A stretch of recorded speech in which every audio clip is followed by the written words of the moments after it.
Welcome to the ESOP Guy. I'm the ESOP Guy, and we are on a journey to an ESOP. If you are tuning in for the first time today, this is a podcast that we have created really as a resource for those that are thinking they might want to consider an ESOP as part of their business strategy. And it could be that they're using it for an exit plan. It could be that they're wanting to implement more succession, and sometimes they want to use it more to just grow the company and use it for a lot of different reasons. So this podcast, you can find all of the podcasts that we have on journeytoanesop.com. So if you go to our website, it's all there for you to review and see if it might be helpful for you to look at that.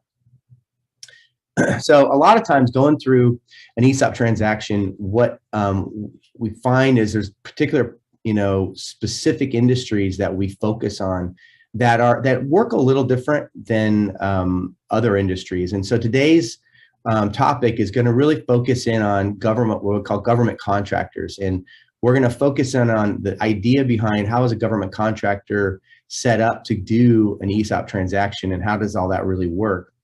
So the topic in the title today will be government contractors leveraging the value of an ESOP.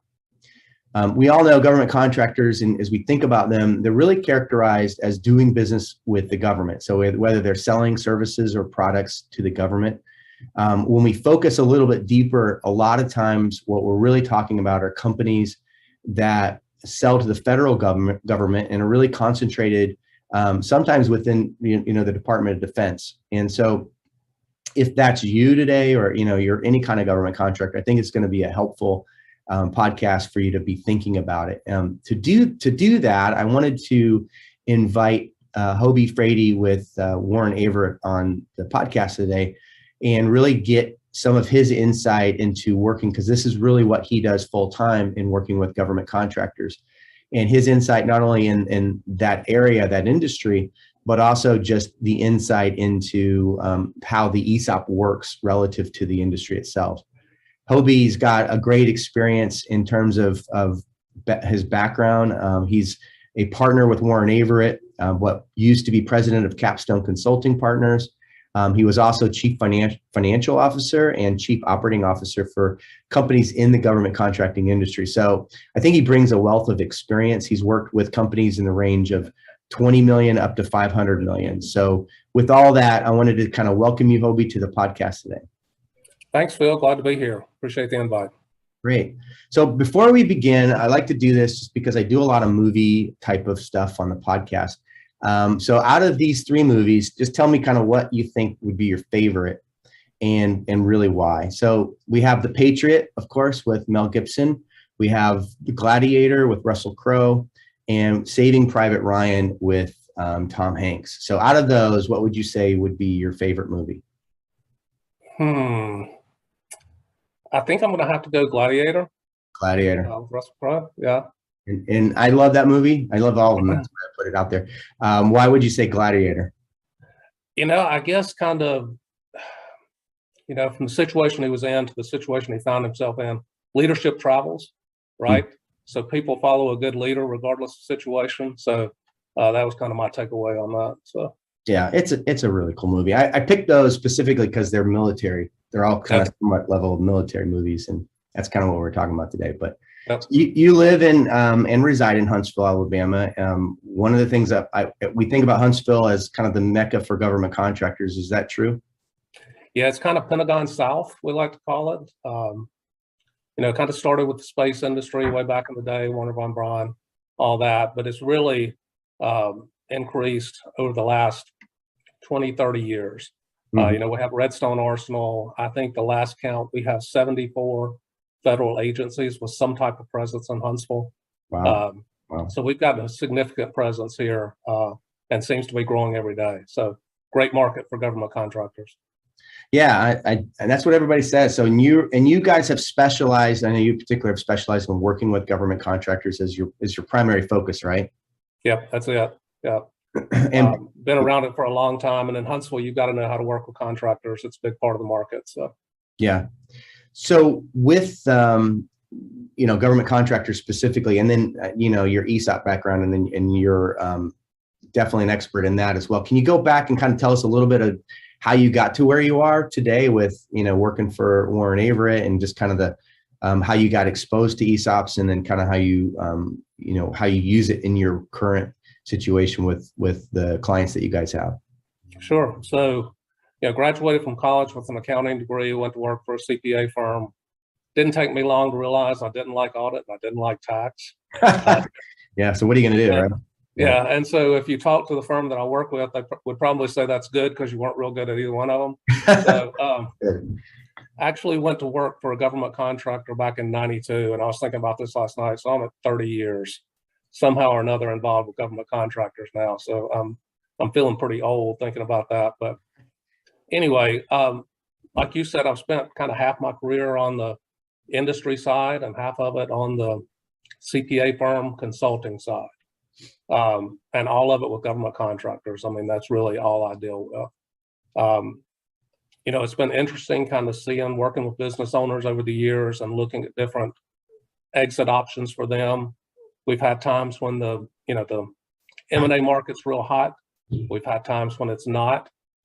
And Huntsville's always had a few ESOP companies back in the day. Yeah. They were successful. And then I think it was kind of during the downturn after '08 where we really started seeing more people look at that as an option.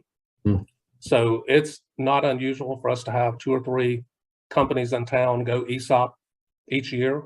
Don't know the exact total in town now, but I would put it at probably 30 to 40 contractors are ESOP-owned. Yep. And a lot of those are some of the most successful companies in town. Yeah. So that's kind of how we got exposed. No. So I think and again, it's, the world's changed a lot, and it sounds like since '08 to now, it has changed a lot there with, the options and the education. I don't know if some of what's happened in Huntsville for companies going ESOP is educational, because I see that more when people actually realize what an ESOP is, and you kind of break through some of the barriers or the misconceptions that people think they know about, or maybe even their advisors, can sometimes steer them incorrectly. I don't know if that's what's happening in Huntsville, but I see that in some of the pockets in the U.S. So it is. I mean, even me, if you asked me 20 years ago, my opinion on an ESOP, it was not a good one. It was kind of, I had the idea it was a business owner selling a company to his employees that couldn't sell it to anybody else, right? Right. But you start to learn more about it, and it does present, a nice option where the founder can get, liquidity, kind of pass on and give the employees an opportunity to, enjoy the growth and the value of the company. And so with those successes and the companies here in town and people seeing those successes, people started to ask more questions. And I was one of those, kind of get more familiar with how it works. And I mean, it's crazy now. We had a large contractor here in town a few years ago that was an ESOP company that sold to a public company. Huge event for hundreds and hundreds of families. Oh, yeah. And if you look now, some of the people that have left because they didn't want to work for a public company, most of those went to another ESOP company. Wow, really? Yeah. And that kind of tells you a lot, right? Yep. The deals, I know, like, you guys have seen this. I mean, in the last year and a half, and the M&A space has been crazy, and there's just been the private equity people there's just been a lot of money moving back and forth. So when you think about that dynamic with multiples going up and then just demand for buying companies versus how an ESOP works, why do you think, and again, kind of what you had just shared, the employees kind of gravitating back to more of an ESOP company with, I'm assuming, kind of a better culture? Why do you think, for the most part, for government contractors, ESOPs are good solutions, or relatively good solutions? I think the first thing is a lot of companies, the founder, owner, operator has built a business to some scale, and maybe they're reaching retirement. They don't have it in them to try to go to the next level. They're still kind of benefiting from small business set-aside contracts and that type of thing. And if they go through an actual M&A process, more than likely they're going to be bought by a larger company, and they'll lose that status. So they'll lose one of the tools in their toolkit. So that's a consideration for them. But more so, I think it's just, the culture that they build. the employees are used to that kind of family feel, even if it's a $100-200 million revenue company or something like that.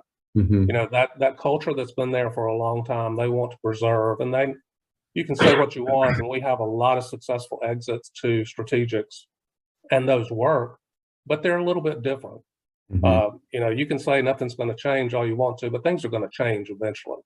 And so I think it's just been, the owner operator may be willing to give up a little bit of money, to preserve that culture that they've got. The employees appreciate it. They know enough people around town who are working in other ESOP companies, and they're talking about how their retirement account is growing based on the increase in the stock value. And so, but like you said, Huntsville, you can talk ESOP and it's a real good opinion all around town, pretty much. I go to some of our other markets and mention ESOP, and they're like, what are you talking about? So I think it is an education process. I think that's why what you're doing is great. It gets people educated on, it is a viable option. Yeah. And I think partly I always find the best people are the people that have sold, the owners that have sold and gone through the ESOP process, and they're out having golf or, doing golf or fishing or whatever with their people who own company. And that's where people are like really, like if it works for you, it'll work for me. I think that really helps. Yeah. Going into, is there an issue with, so specific to government contractors, for some of them, they can't sell, they are a small company as the government defines it, and they can't necessarily sell to a larger company because those contracts, they can't really novate over, or is there an issue with smalls selling to large companies? I guess. Yeah. So that's what happened back in 2008. There was a law change. Before that, if you were a small business and you had small business set aside contracts, you could keep those contracts for the duration. So say you were 1 year into a 5-year contract, that contract was going to run for 5 years. Well, the rules changed and offered the contracting officer the option of terminating the contract on the change of control. Okay. So not that they would necessarily do that a lot, right? But that gave the buyer some leverage and also, implied some risk on that work going forward. And so when that happened, the multiples kind of changed, and that has, come forward. So you still see strategics buying small contractors. They think they can move the work from small business to full and open, or leverage the work for full and open opportunities. But that was one of the kind of mechanisms that threw us into seeing a little bit more on the ESOP side, I think. Well, yeah, because even if they novate the contract, right, they can't necessarily recompete it, because when it comes up, then they're not going to be able to compete it. So you have to kind of look at the cash flow and say, all right, the cash flow will terminate on that contract. So you're going to get dinged a little bit from evaluation, I'm guessing. So so they've got to either find a small prime that they can tuck in underneath and do 49% of the work versus 100%, or leverage that for another full and open opportunity. So thinking about, like, for a lot of companies, and I do this analysis for everybody, and this is kind of what I do as far as the ESOP work goes. We always look at, like, whether a partial ESOP would work better versus 100% ESOP. And there's a lot of particular things that might line up better for just a construction company, for instance. Sometimes a partial just works better because we don't over leverage the balance sheet. The bonding company is a little bit more comfortable. So for a government contractor, what do you find works better on an ESOP sale, partials or 100%? Or really why? We've really seen success both ways. I think, a lot of times people go partial just to kind of get their feet wet. A lot of the owners of, especially the service type companies that we work with, are engineer types. They're kind of risk averse, debt averse. And so leveraging a balance sheet for 100% transaction freaks them out a little bit. Sure. And then you may also see them, like, if they are reliant on a, service disabled veteran owned status or a woman owned status, they may do a partial so they can retain that status for a while, keep growing, kind of expanding out of that, and then do the rest later. So we've seen it both ways. We've seen it successful both ways. But, the ones that do the partials, they're typically paid off pretty quickly, and they turn right around and go the rest of the way. Yeah. How often do you see, one of the things I do is I compare a lot to management buyouts when I do the analysis originally. How often would you see a government contractor looking at a management buyout as a serious option compared to a strategic sale or even an ESOP?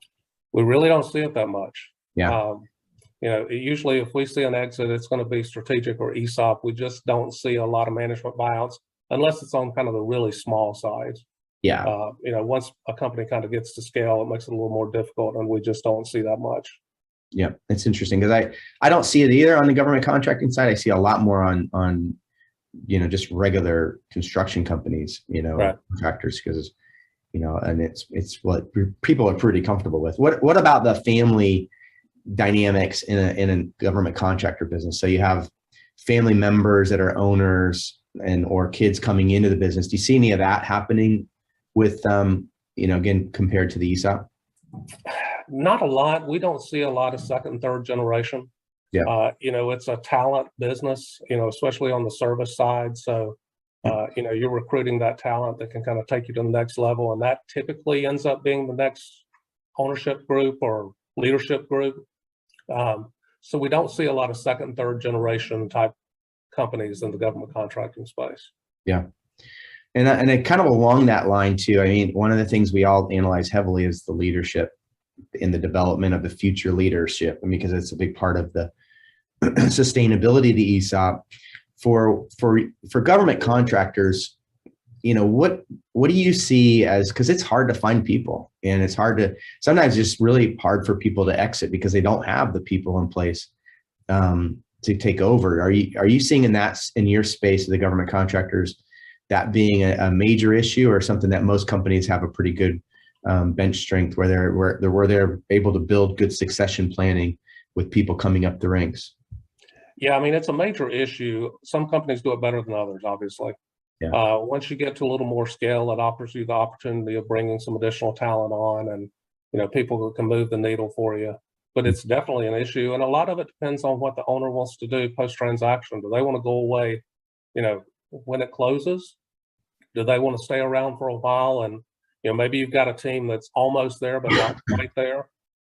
So you can use the first few years post-transaction to kind of continue to groom, and then leave it a little bit later on. So it kind of depends on what that owner is looking to do, and what kind of runway they've got left on. Do you need that management team in place at the transaction date? But I think it's a huge consideration.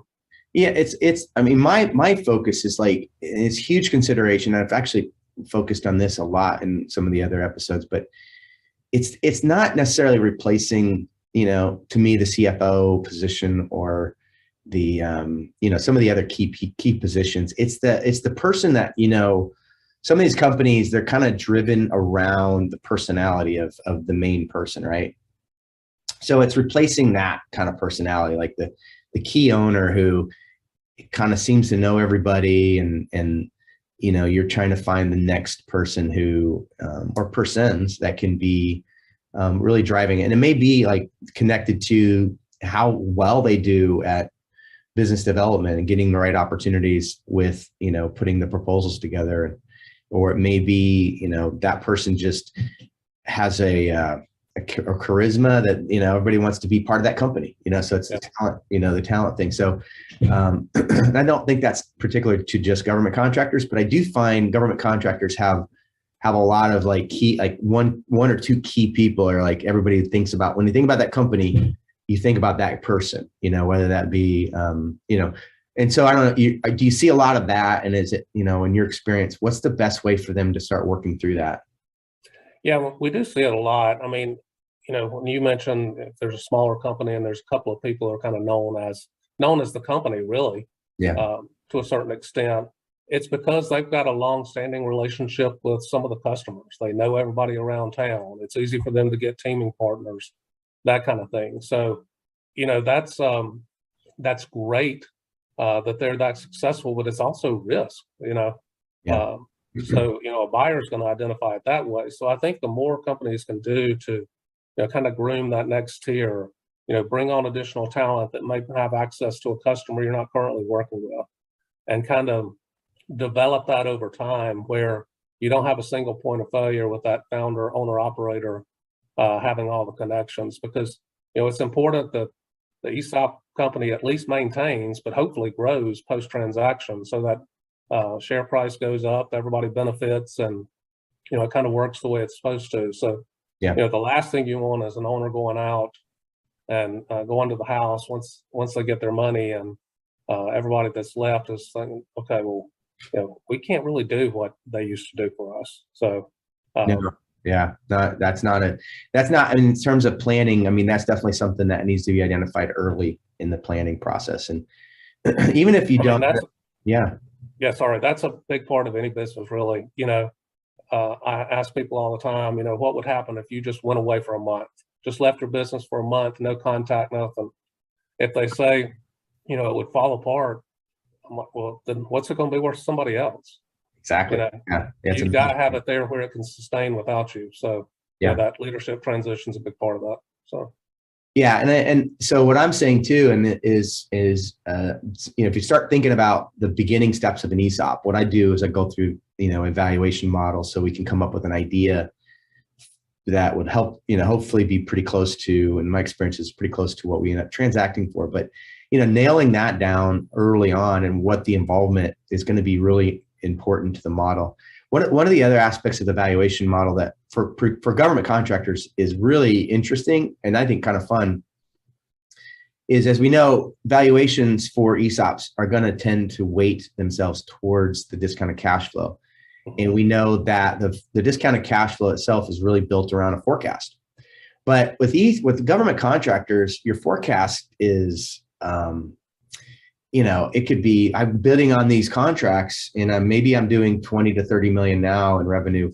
But if I get this one contract, my revenue is going to really step up. And so identifying and doing these forecasting with government contractors is very important.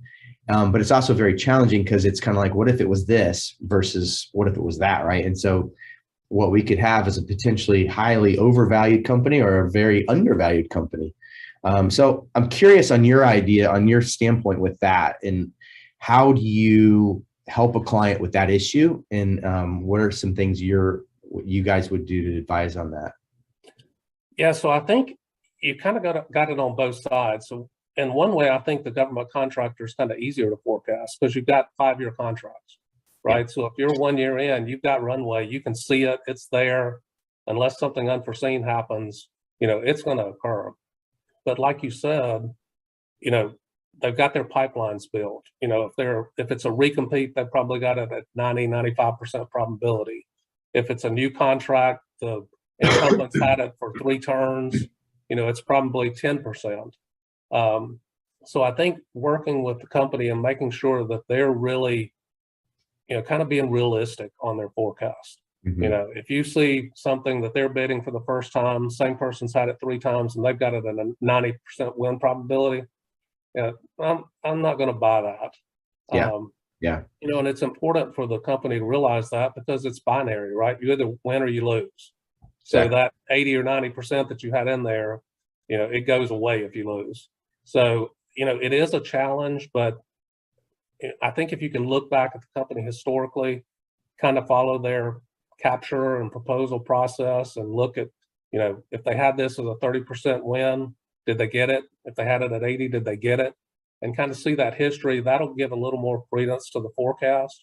Yeah. But it is different in government contracting because you can add a couple of 100 people in a day. I know. I mean, that's what's crazy about it. Like, I had, when I was a banker, I had one where I did the acquisition financing or contract financing for them. And they went from a couple $1 million in sales to 20 million in one contract. And it was pretty crazy. So that's what's, again, I think it's fun. I would say, for people listening, the best thing I would do is go contract by contract and do kind of what Hobie was saying. Look at the probability of your historical win rate, and then on the forecast, do it by contract, and then do the same thing, do a probability matrix and connect that back to the total. And that's something that you can present, to your, eventually present to the trustee and their valuation firm as you go through it. but it'll help to kind of put some reality to that. If you haven't, won in the past, what makes it different now? And there's a lot of obviously story behind all of that, but it needs to make sense because it could be a major difference. And my experience is the more difficult the trustee, accepts that forecast, the more you're going to probably get some kind of clawback structure with the ESOP, which means if you don't hit those numbers, then they're going to purchase price adjust, in the future. And because they don't want to buy a potentially high risk type of situation. They're not there to do that. So, yeah. And we typically find that most of the shareholders are pretty conservative on that. I mean, if they're thinking about passing it along to their employees, they're not going to put something out there that they know is unachievable. And most of the time they're holding debt for a period of time too. So it's in their best interest that the company makes the projections as well. So yeah, we don't see that a lot. If we see it, we probably tend to walk away a little bit. For sure. Sometimes people get too focused in ESOPs on valuation, in terms, it needs to be holistic. I just did a presentation with a guy in Seattle recently. One of the things he said I thought was really good. It's like, you might want to just take and accept a little bit lower valuation than you think you might get, but really build a warrant in the transaction. And then that gives you some insurance in the sense, if it does come back to something higher, then you're going to get paid on the warrant payment. And yep.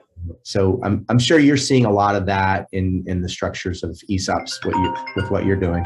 Yeah, we definitely see warrants a lot. We see a lot of SAR programs. So if the owner stays on an executive position, they're participating there as well. So but yeah, there's another bite at the apple for them if they beat the expectations. So yeah, and then they can kind of give a little bit of in a sense, coming out with a little bit lower number at the front end with a warrant. It gives you a little lower interest payment, and that helps to kind of build the value and build, get through the acquisition financing portion, and then kind of come back to it and say, all right, well, everything's gone really well, and you get rewarded for that. I think that structure makes a lot of sense for most ESOPs, but also specifically for this kind of structure for a government contractor.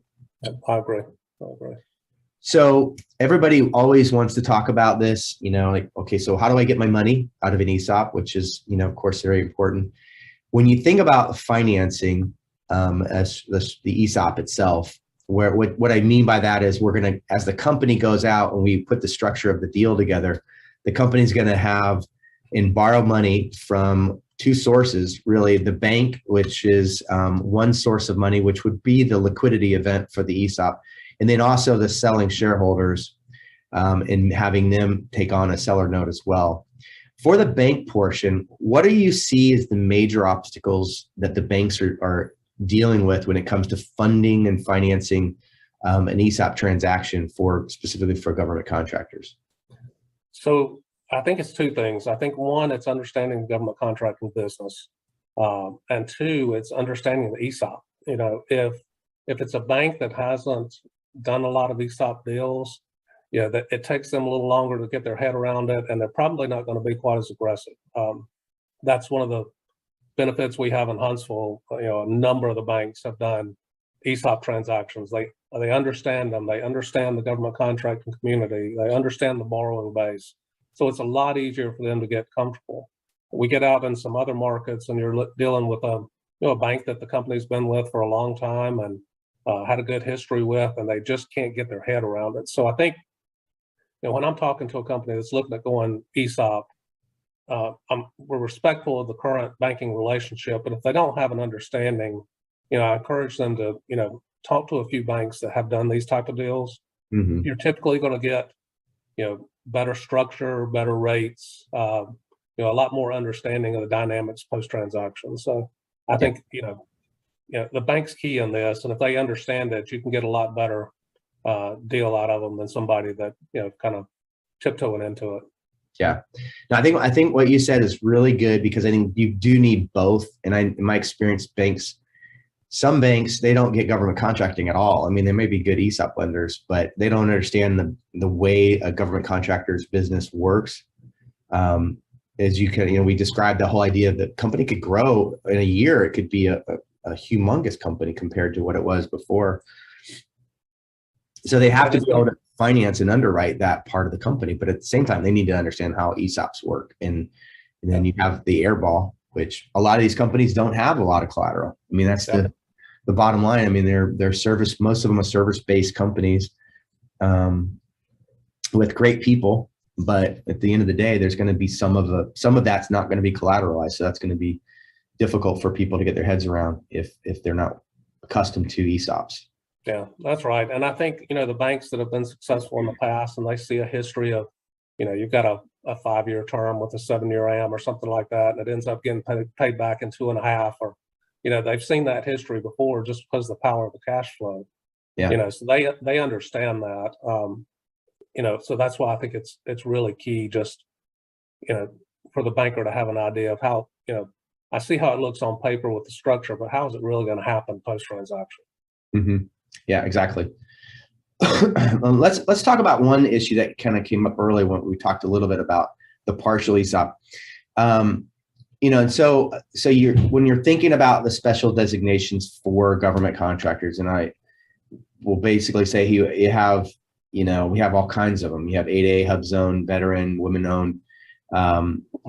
If they're reliant on those designations and they're getting revenue based on that, it is particularly difficult, because if they sell more than 51% of the company to an ESOP, they lose that designation. That's kind of how that works, right? As far as, if you have a change in the control. So one of the things they're faced with is, having a partial ESOP, you do get a discount for lack of control, which kind of is the negative of doing something that is less than control, but you kind of almost have to. So my question for you is just kind of going through, as they do that, they kind of have to start to graduate into some other areas where they're able to compete without the designations? And can that be super problematic for some of these companies? It can be problematic, but it's really something they need to do to increase the value of the company anyway. Yeah. If you stay in those designations, you're limited in what you can do. And sometimes we find, it may be a company where they may not have a prime contract that's service disabled veteran owned, but they're a subcontractor to a prime, and that prime is checking a box, right? Because they're SDVOSB. So if they're no longer, is the prime going to just go find somebody else where they can check the box? May still be small, but they're not SDVOSB. So, I mean, you got to kind of look at that, understand, even if it's not contractually direct with the government, is there going to be some fallout from losing that designation? But I think, the partial, the founder, owner, operator, this is typically their largest asset, right? And so, you're planning with them. If they're looking at retirement, what do they need? Typically, that gap is the value of the business, so we're kind of solving for X at that point. And so if we do a partial, maybe it lets them diversify a little bit, and then gives them a little, a few more years to kind of get that diversification that they're looking for. They can do the final piece, and they can go to the beach or the mountains or wherever they want to go. So yeah, I mean, I think that's where that partial is so effective. And people say, well, when should I do this? When should I do this? I mean, first off, I always tell people, plan now. I mean, whether you know exactly when, but for a partial, you're way better off starting that earlier than later, because first off, you can use the benefits of an ESOP to motivate and retain key people. You can step into the culture of an ESOP, and then you can plan the ultimate change of control where you're going to lose the designation. One of the things I look at is, what are we spending on business development now as a current designated, a special designation kind of company? What are we going to spend over the next couple of years? Because what you're typically going to see is people are going to have to improve their business development budget if they're going to go compete on a lot of other fronts, and that'll affect the forecast. And be better. It would be better to move through that over a little bit of a longer period of time as a partial ESOP than to wait and then try to do all that and figure all that out, because then it's just a guessing game. So I don't know what your thoughts are with that, but. Yeah, I agree. I mean, I think the planning process and, the good business owners are thinking about that really early. and starting that diversification process and everything. So, if you find someone that's really, and we don't see it that often, they're really solely reliant on that designation. Yeah. Typically, they've got a good customer, they got good people, they're going to get the work some way, somehow, whether it's coming through another prime or it's actually a prime contract with the government. So we don't see people really relying on that heavily, but it is a consideration that they've got to look at. And, the quicker you can diversify out, find some full and open opportunities that you can be successful at, it just makes everything easier, regardless of what avenue you choose for an exit. So. Yeah, no, it's a good point. And that's very specific to this industry, because you don't have a lot of that in any other industry to deal with. Right. So as we kind of finish, one of the things I wanted to kind of leave off with was this new SBA ruling that came out last year in 2021. And I'll do my best to explain it, but then I'll kind of turn it to you to kind of explain it in better detail. But essentially, if you're 100% ESOP company in the government contracting space, the contracts that you have with this new SBA ruling would be more secure in relationship to the recompete. So that's kind of the best way I'd explain it. I don't even know the technical SBA terminology or the legislation, but that came out last year, and I thought was really interesting. So first off, what is it exactly? And then we can talk about what you're seeing in the marketplace with it. Yeah, so it's a follow-on contract provision that was actually in the NDAA, the National Defense Authorization Act, for fiscal year 22. And so what this is, it's establishing a pilot program. And so there's a lot of hoops that still have to be gone through.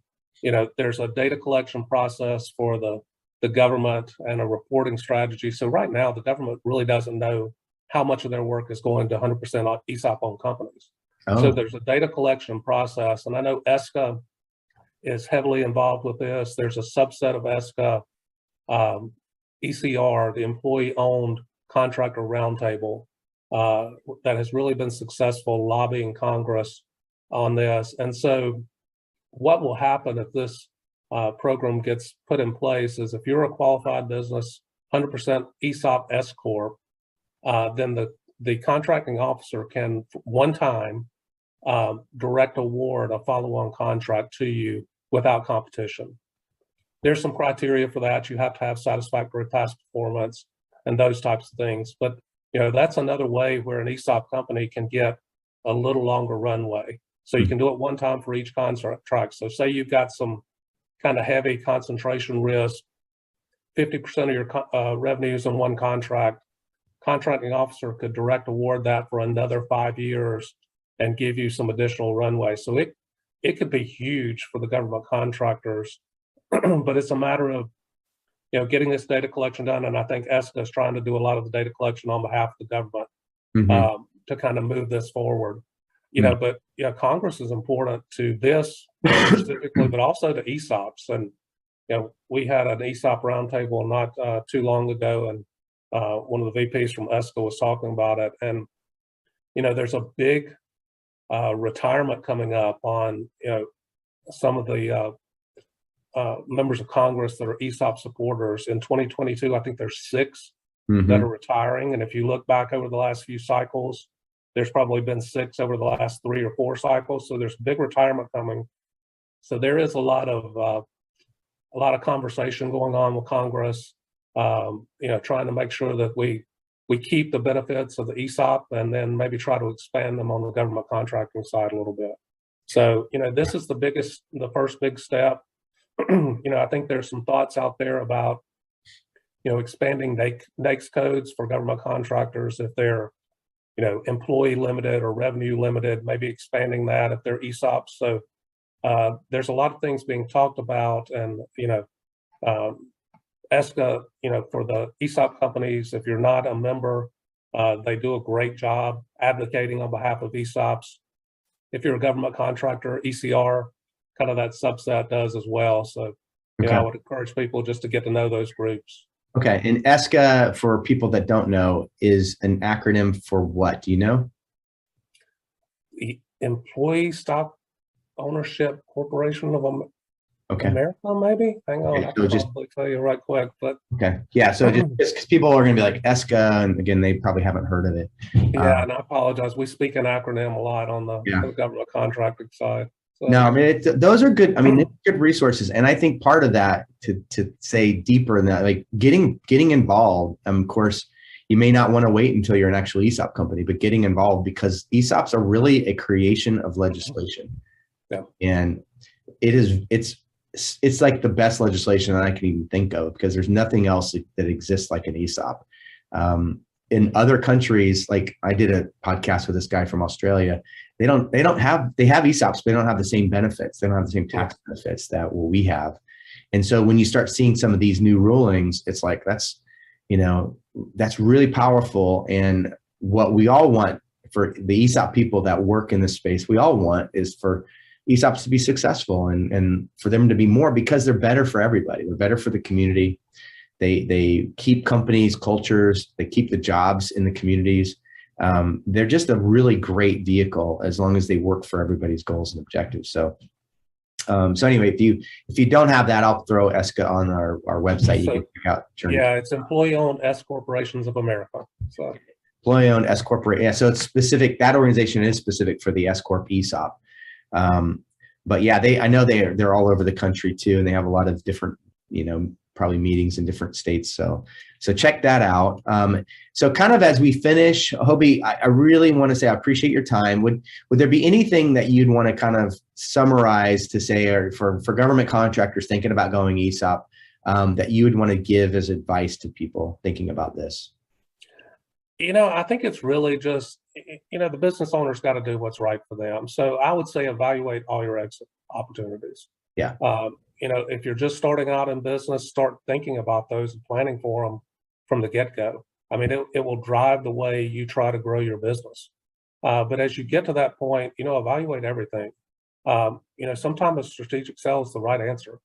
But for the contractors, and, I don't know if it's because you've got these people out here, they're working for the warfighter, supporting the warfighter. A lot of them are ex-military. It's that sense of family and camaraderie, and it's just a powerful thing, and they want to keep that moving forward. And a lot of times, the ESOP transaction is a good way to do that. You can monetize your hard work, but you can also pass that along to the people that helped you get there. Mm-hmm. And they can have an opportunity to monetize that over time as well. So I just think we're a big fan of ESOPs.